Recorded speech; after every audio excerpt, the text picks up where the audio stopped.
Bonjour à tous. Aujourd'hui, nous allons parler d'un sujet qui nous concerne tous, la façon dont nous gérons les événements traumatiques de notre vie. Accidents, deuil, agressions, tous ces traumatismes peuvent affecter durement notre psychisme. Notre cerveau va alors passer à la vitesse supérieure dans le seul but de nous protéger. Lors d'un traumatisme, l'amygdale, qui gère nos peurs et nos émotions, devient très active. Cette suractivité renforce le souvenir du trauma, ce qui nous amène à nous sentir constamment en danger. Les images et les sensations liées au traumatisme reviennent sans prévenir, sous forme de flashback. Ce ressenti vient jouer sur le physique, d'abord sur l'aspect cardiaque. Le cœur s'accélère. Sur la respiration, celle-ci s'intensifie. Puis, une montée subite d'adrénaline.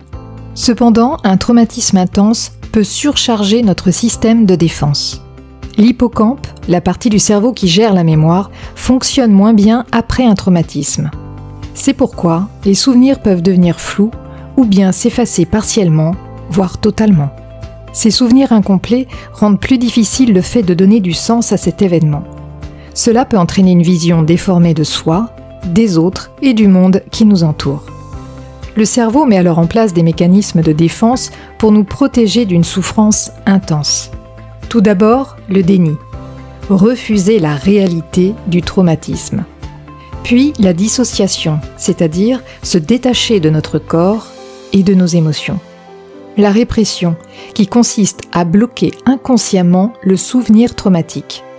Ce souvenir est alors refoulé.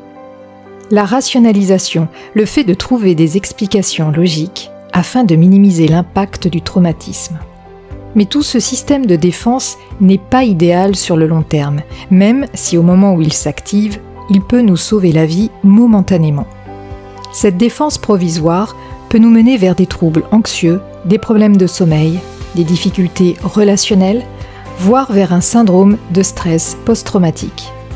Mais la guérison est possible.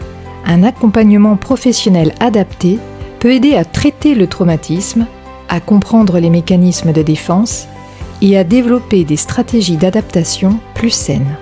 Notre cerveau a une incroyable plasticité. Il peut nous reconstruire et aider à retrouver notre équilibre. Merci d'avoir regardé cette vidéo. Je vous invite à vous abonner pour être tenu informé des nouveaux contenus. Prenez soin de vous.